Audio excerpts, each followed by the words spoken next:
quelle est la bonne structure d'entraînement à suivre pour un débutant en sport ou en activité physique? Est-ce qu'il faut faire très intense? Est-ce qu'il faut faire beaucoup de volume? Est-ce qu'il faut faire tous les jours? Dans cette vidéo, je vais te donner 2 activités qu'il faut absolument inclure dans tes entraînements. Un troisième paramètre qui, à mon avis, est absolument sous-coté. Et surtout, le plus important, ça va être comment faire la transition une fois que tu dépasses le niveau débutant, une fois que les progrès de débutant ne sont plus suffisants pour te faire avancer. Et c'est très important d'avoir cet élément en tête quand tu débutes, parce que c'est souvent là que les gens ils coincent. Et c'est là où tu peux te retrouver avec des soucis, avec un plateau de performance, voire même une situation qui peut te mener vers des blessures, une probabilité de blessure plus importante. Donc pour commencer, pourquoi cette question? Cet après-midi, j'ai fait un call, le call de fin pour mon mastermind avec un des participants, un coach sportif qui me parlait de programmation, notamment pour une salle Hyrox, et qui me demandait ce que je pensais au niveau de la structure de programmation pour des débutants dans un contexte de Hyrox. Et je ne vais pas que parler du Hyrox dans cette vidéo, mais pour donner un petit peu le contexte d'où vient cette question. Et à mon avis, ce dont il faut se souvenir, c'est que une personne qui est débutante, une personne qui n'a pas beaucoup d'antécédents sportifs, eh ben, elle va répondre à quasiment tout et même n'importe quoi, surtout au début. C'est-à-dire que tout ce qui est nouveau, eh ben, ça va fonctionner. D'ailleurs, c'est même pour des gens d'un niveau plus avancé, ce principe il est aussi vrai. C'est pour ça qu'on périodise ensuite l'entraînement et on a différentes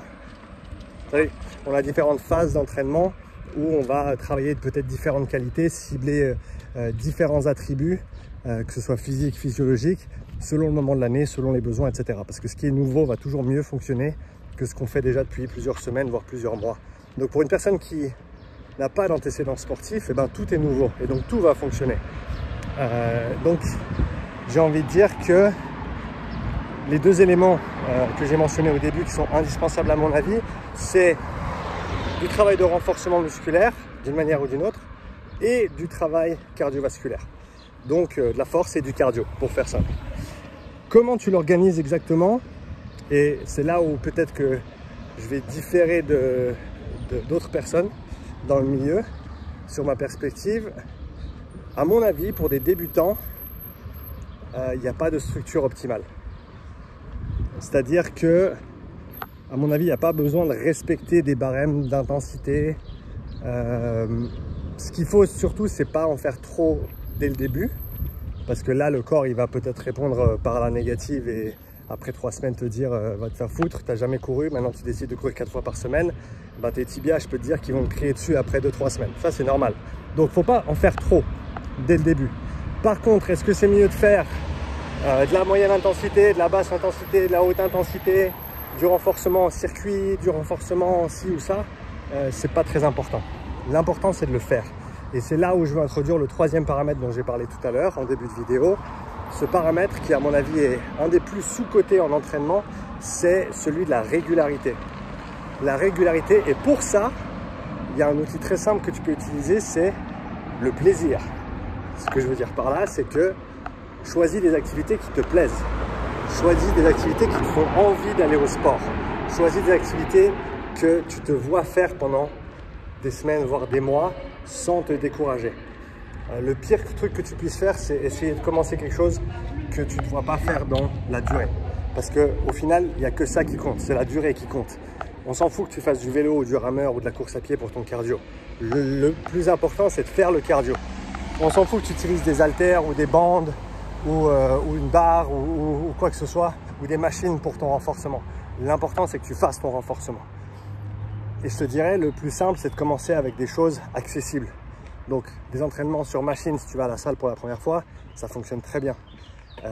Du cardio sur du vélo, si tu n'as pas d'expérience avec la course à pied ni sur le rameur, par exemple, eh ben, ça fonctionne très bien. C'est très simple, c'est très accessible.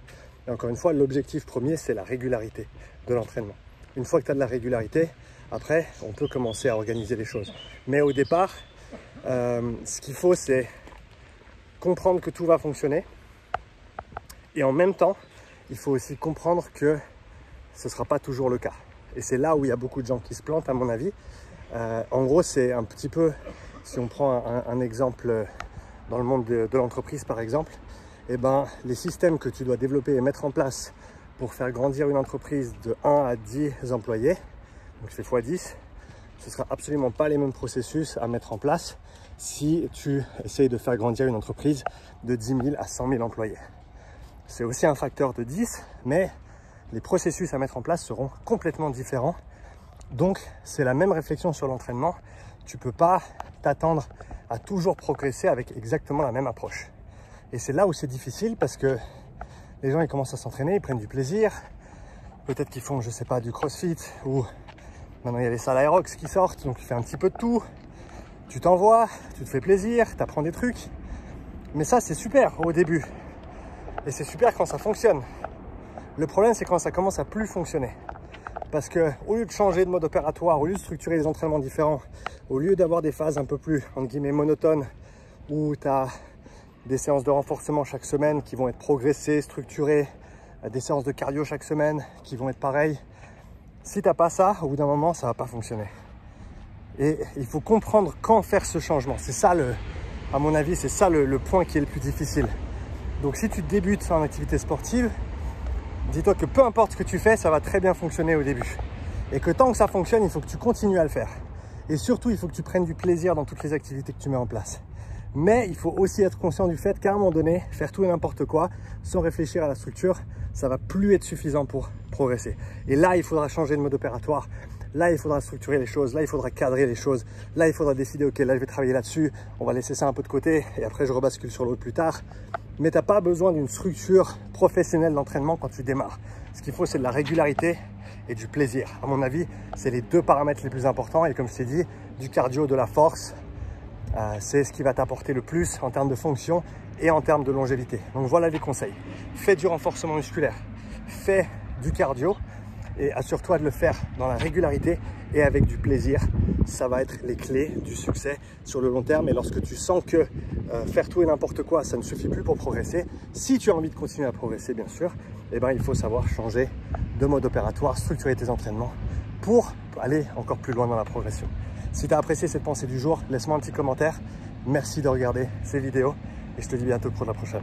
Et au passage, si ça t'intéresse, tu trouveras le lien vers mon guide gratuit sur les zones d'entraînement et sur le cardio fonctionnel dans la description. Allez, des bisous. Ciao.